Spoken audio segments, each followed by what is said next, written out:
Hi everybody. So I recently found that iRacing will soon be getting rain. Essentially there was a charity live stream where Greg Hill from iRacing actually came on and talked through a whole preview of the upcoming rain features. Now I haven't really seen any videos talking about this, so I thought I'd just quickly make a video that covers some of the key points that they raise. So one of the first things they started to talk about was the fact that due to the laser scanning of the tracks, the new rain system that's going to come to iRacing actually dynamically puts the water where you'd actually have it in real life. So it detects kind of places where the water would actually pool and actually simulates that just like the real track would. What's even cooler than this is that they're actually going to simulate the drainage that you get at real tracks by looking at the textures where there's drains on curbs and certain places in a track, and actually working out the flow rate of the water for the given drain and making it simulate draining the water away at the correct rate of flow that you'd expect. So this all sounds sort of crazily detailed, but what their ambition is to actually make the weather and the rain as realistic as possible to the real circuit. Now they spoke at one point about actually having it so that if you raced at a circuit on a given day with certain weather, you should expect the conditions of the real race. What's even more is that they actually confirmed that the weather system wasn't global. So you could have one part of the track raining and one part completely dry. So for tracks like the Nürburgring, especially in an endurance race, this is going to make things really interesting. So Greg goes on to say that they'll actually use the real forecast data either from the past or for any upcoming events to actually try to simulate the weather as it would be in the real world at that point when you had the event. Now this is really cool. Their aim is to sort of basically simulate, say, proper endurance races as they were, but more than that, they're actually going to allow a user to customize what they want their race forecast to be. Using a keyframe based weather system, Greg explained that you could basically customize for any endurance race how you'd want the weather to come in and go throughout the race. So maybe you want it to start dry, get wet halfway through and get dry again. Or you can leave it completely dynamic and it will change throughout the race just randomly. So one of the biggest challenges with actually bringing rain to iRacing was actually regarding the graphics by the looks of it. Now obviously to do rain really well you need reflections, and iRacing has reflections on the cars, but typically the tracks don't reflect at all. So they've had to invent sort of new ways on the track data to actually generate reflections. And some of the previous pictures you'd have seen with the McLaren car showed the reflections really well with the tail light.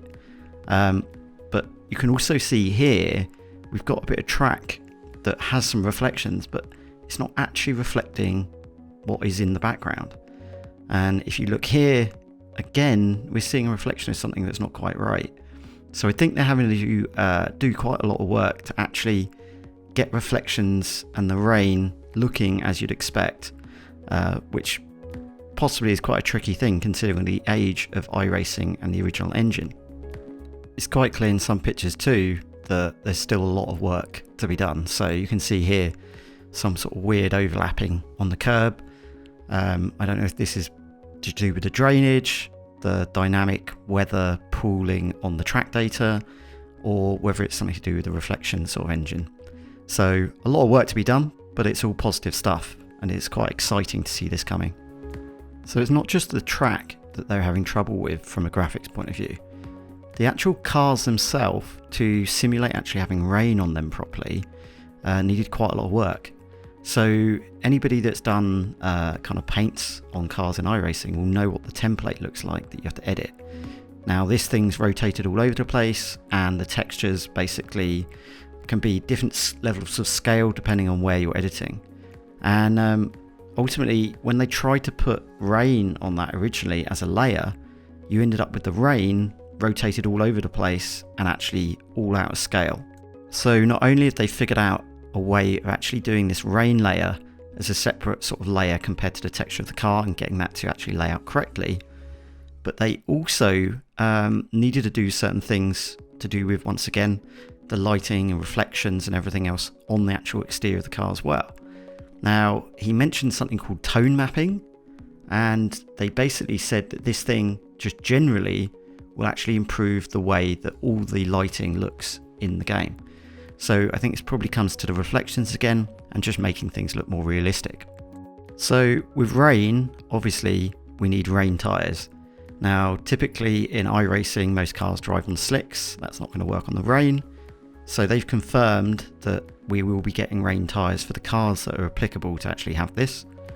Now I think when they started doing multiple compounds for the F1 cars, this was probably the start of them paving the way to actually do this. Now what he actually says in the video is that they're going to simulate the contact patch and the way that water actually channels through the tyre to try to simulate as much as they can the real behaviour of a tyre on a wet track. Now what I'm hoping with this is that we're not only going to get wet lines and all the exciting stuff that comes from driving around in a wet track, so drying lines, etc, but also a bunch of new tactics. So you can now imagine an endurance race where it's starting to rain on one part of the track and you have to make the decision, do I pit and put wet tyres on, or do I stay out on my dry and just try to drive a bit more carefully in that area? It's going to make it really, really interesting. So with this new element to the races and the tactics that could come from it, you've got to kind of wonder how they're going to make it so that you as a driver can decide whether to pit or not pit and change tyres. Now Greg didn't really show anything about this, he just mentioned there might be some custom tooling, maybe some UIs, maybe some changes to the spotters and the crew chief.